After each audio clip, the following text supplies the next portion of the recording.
Sky Squad, we are back in the building, and we got to do a little bit of chatterization about Love and Marriage Huntsville. But first, we have some Real Housewives of Atlanta. Is it breaking news? I think it's breaking news, but I ain't the one that broke it, okay? We had previously talked about Drew in the studio and Dennis McKinley being there. Now, Dennis McKinley being Portia Williams' ex and baby's father. Okay. So we also knew that Drew and Portia had unfollowed each other. So we're going to talk about what was the result of that collaborative effort in the studio. And then we're going to talk about the newest episode of Love and Marriage Huntsville. But before we get into all that, make sure you guys subscribe to the channel. Hit that like button if you like reality TV related content.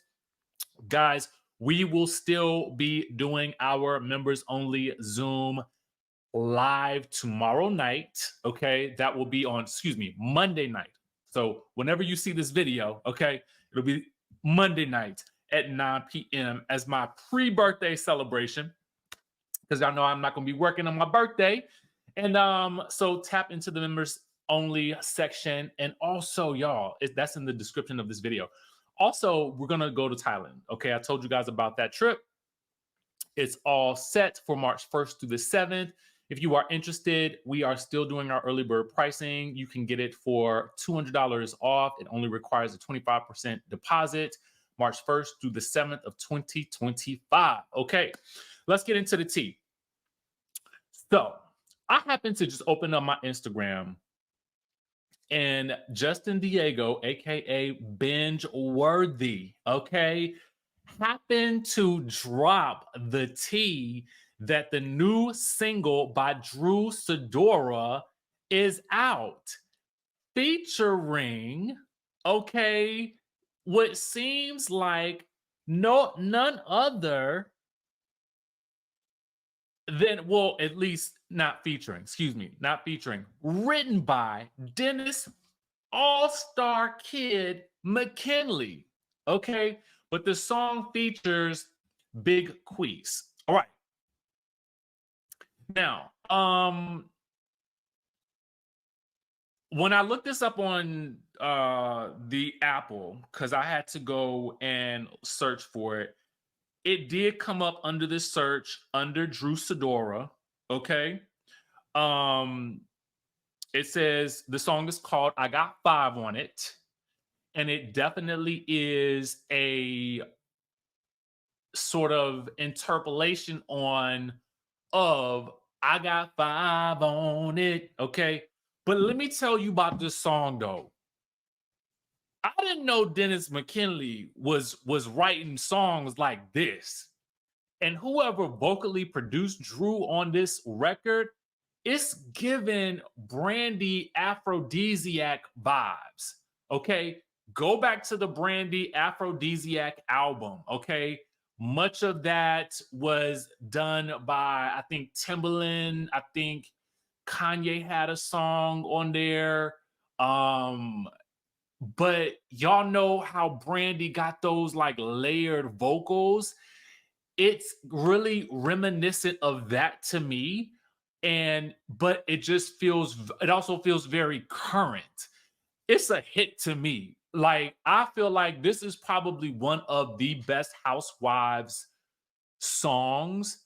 Although we know Drew had been into the music space before she got on Housewives way back in the past, but it just, I think she did something quite amazing here. Now, was it worth the risk of, losing her friend? I don't know if that was the cause of what all this was or not. But what I can say is they did the doggone thing on this song. So I feel like Drew has been having a glow up on social media. I feel like she's making all the right moves. And now this song is, y'all, I ain't gonna lie, it's a hit to me. I can't obviously play it on here. I could just give you guys the preview. I feel like it's a banger of a track. So go and listen to I Got Five on It, Affirmations featuring Big Queese. and it's written by Dennis All-Star Kid McKinley. Okay. Congratulations, Drew. All right, congratulations. All right, so listen, y'all, uh go ahead and listen to it when you get a chance and then let us know what you think. I personally like it. It's on my playlist at this point. Now, let's talk about this new episode of Love and Marriage Huntsville. This is episode on my page. It has season 5. I be just so confused about the seasons, but it's episode 11 and it's called Nell Rays, which is a take on HE double hockey sticks raise. Okay, like as in raising HE double hockey sticks, as in Nell is raising HE double hockey sticks. Okay, if I had to give this episode a scale of 1 to 10 rating, I would rate it like an 8.9, like almost an. So here's my thing. I feel like I am missing a large chunk of story from like the regulars, like Kimmy and Latricia. And I just feel like I'm missing so much of them in the episodes. And we didn't even see Mel in the last 2 episodes. And I don't know if it is, I don't know how I feel about it. That's just the truth of the matter, because we've got so much newness going on. But what I can say from my perspective is that the stories are there, right? It is just going to be a matter of whether or not you are interested in the people that is going to make a difference as to whether or not you enjoy the show. If you are there for story, you will definitely enjoy this episode because there was a lot to take in, right? But if you are not interested in these new people, not really new, so to speak, because Nell and Chris been there, but Latricia and this Marquez situation took center stage in this episode. And then the Nell and Chris and their family took center stage. And it felt like kind of our OGs were just kind of there as like guides, like OGing. You know what I'm saying? Like, okay, it's time for y'all to play. We done made this show a hit. Now y'all got to go and do some work, and we're gonna coach y'all through it. That's what it felt like to me. So, but the stories are there. So to me, there were compelling stories here. We start the episode off with Nell and her family. She is still screaming at these people. I don't know why. Okay, I think I do know why. I think there is a battle within Nell, Miss Nell, that she feels responsible as a mom to help her kids when they are in financial strife that any mother or parent may feel when their kid is going through it. But I do think that Miss Nell setting a boundary with her kids really is about her simply saying, I'm here for you, but my finances aren't here for you. You're going to have to figure it out. You know, one of the things we all have to learn at some point in our lives is that no one is coming to save you. Okay? Much of the battle with saving yourself is here. And I want y'all to hear me when I say this. The battle to save yourself is here. Everything stems from this point here. Okay? Whether you think you can or can't, it's here. Really, honestly, that is where it starts. That's where it stops. So the kids need to also learn that, and Ms. Nell also needs to learn that no is a complete sentence. Okay, because their issue with her is that she ain't listening to them, and she not, because she is so intent on screaming at them about what she already told them. And so as a result, when they make a mistake or when something happens and they need her to bail them out. She is fussing with them because she knows that they should have listened. But I'm assuming maybe there is some level of guilt there as a parent that I have to be there for them. But if it's to the detriment of you, because she said something about being in debt, girl, no, you can't go into debt helping them. It's like you can't pour from an empty cup. You got you got to put you first, Lucius. It's like you got to pull a cookie. I got to put me first, Lucius. I got to put me first. You know what I'm saying? You gotta do one of them things, Miss Nell. Like that's gonna be it. They eventually talk her into going to therapy because they think that she needs it because she be blowing up all the time, and she do. Now I was kind of I was with her at the beginning, but then when I saw her in the therapy session, I was like, oh yeah, you need it. You need it. So they invite Dr. Francis in. Dr. Francis comes in, assesses the situation. I think accurately so. Miss Nell is popping off at Lance, at the son, as he's trying to talk.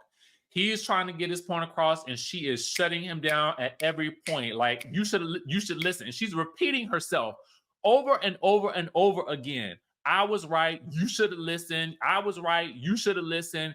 I got to pay for you and your dad. And then she'd be mad when they go to the daddy and they don't tell her something. And it's like you can't have it both ways, Miss Nell. So either you're gonna listen to them and say no, okay, because you could do both. You can have a soft approach with them and not rile yourself up, right? You're gonna have to learn to take a step back and let them live their lives as adults, right? They can still come home to mom if they ultimately, like, it has to be an absolute necessity.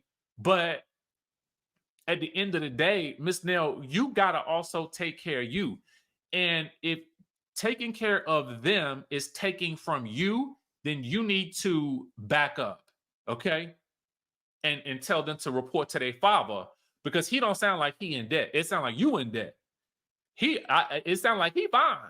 So you need to send them to report to your daddy and then leave me alone because I have no more room in my hospital to take any more patients other than myself. Period. Full stop.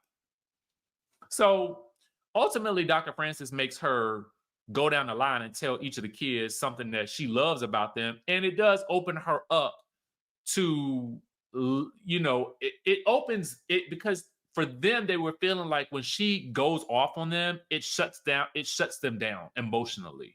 So she had to go now and humble herself and basically tell them kids how much she loved them and what she loved about them. And in my mind, I was like, ain't that crazy?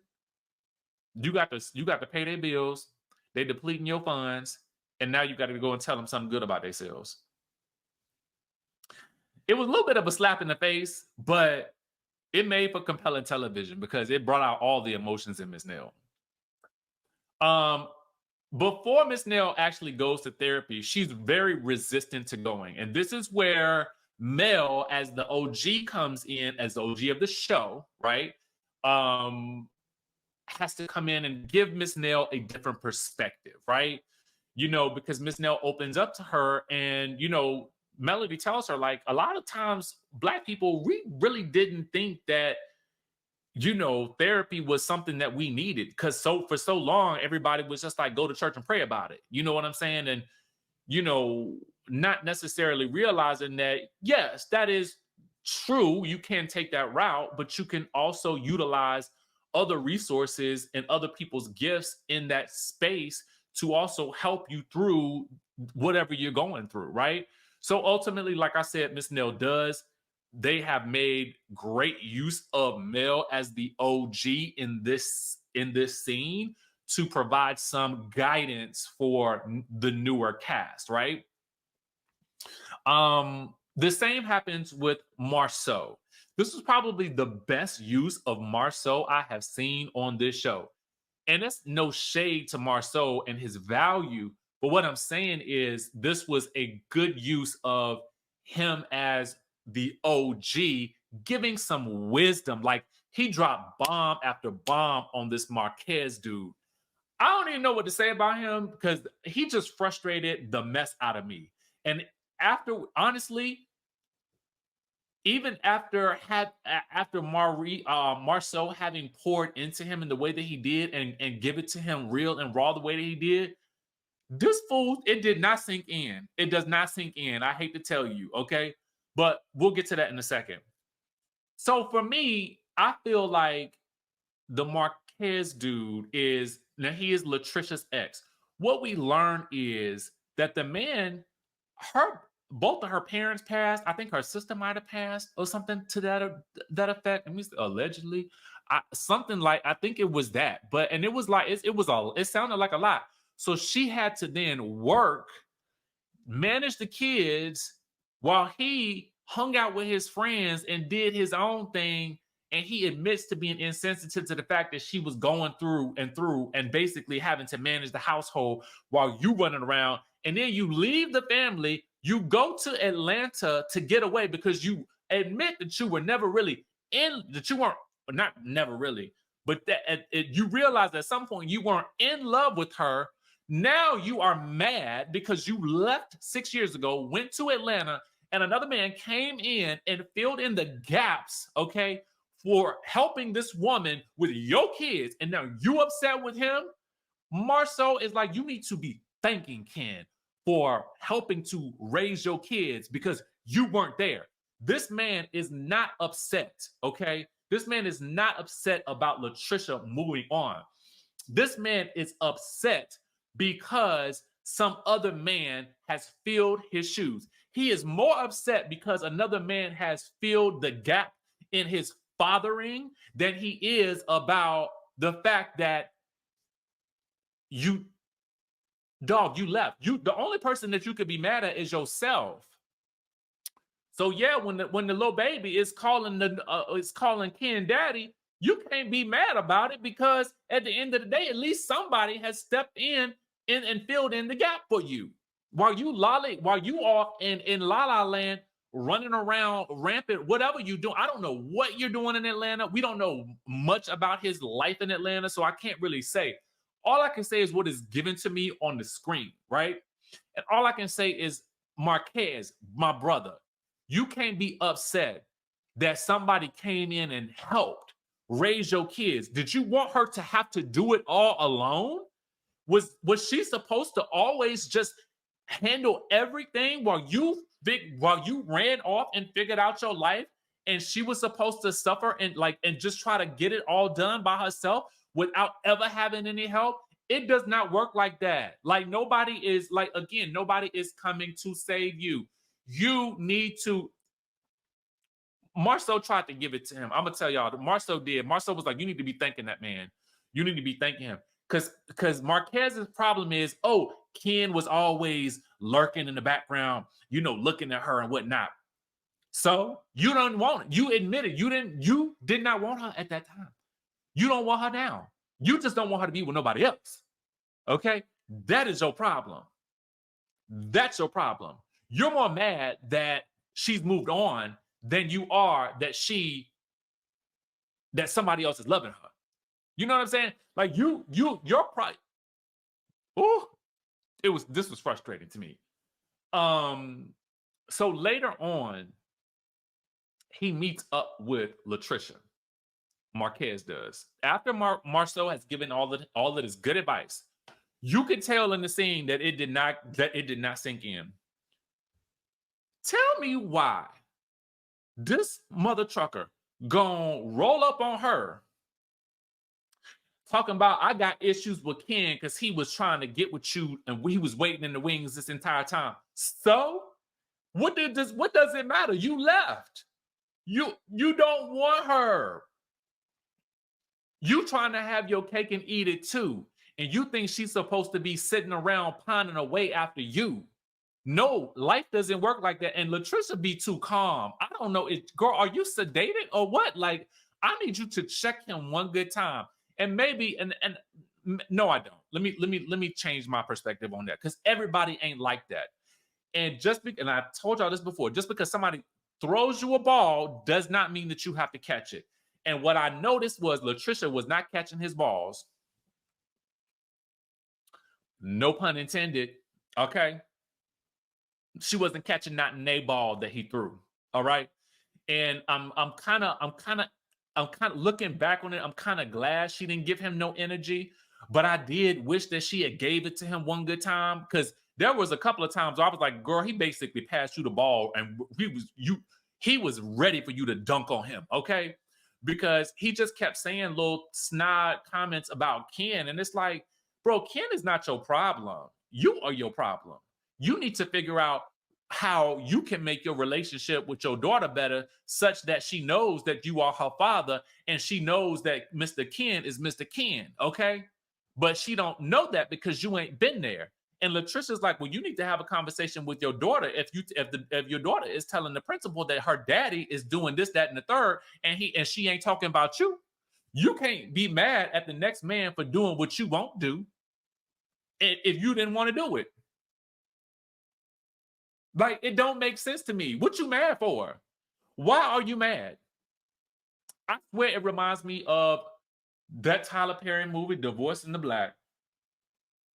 I ain't gonna go there right now because I was frustrated all up and through that movie. I watched that movie last night. Oh, I was frustrated. I'm not gonna, without spoiling it for you, Marquez and the dude in the movie is the same. It's giving a similar vibe. Okay, it's giving a similar vibe, except okay, Marquez ain't crazy like that. Like what happens in Divorce in the Black. Okay, it ain't that, but it's a similar thought pattern of, I don't want to be with you, but I don't want to see you happy with someone else. And I don't want to see someone else fulfilling my obligations that I don't want to fulfill. Like, if you don't want to be here, if you don't want me, then don't stay with me. Go ahead and free yourself. Fantasia said it best. Free yourself. And you did that, Marquez. You freed yourself. But now you looking back and you thinking to yourself, somebody else took my place. And I don't like it. You just don't like that somebody took your place. You're not in love with her. It ain't even that. This is you fighting your ego. That's what that is. And when you let go of that ego, you're gonna realize this man did you a favor. So that's why I say this episode to me was good story, and to my brother Marquez, like, bro, like, it's no shade, but I can only work with what you give me, okay? And what you gave me, I need you to take a good hard look back and look at where you have made your failures, okay? Because I think you might see a pattern. You ghosted everything.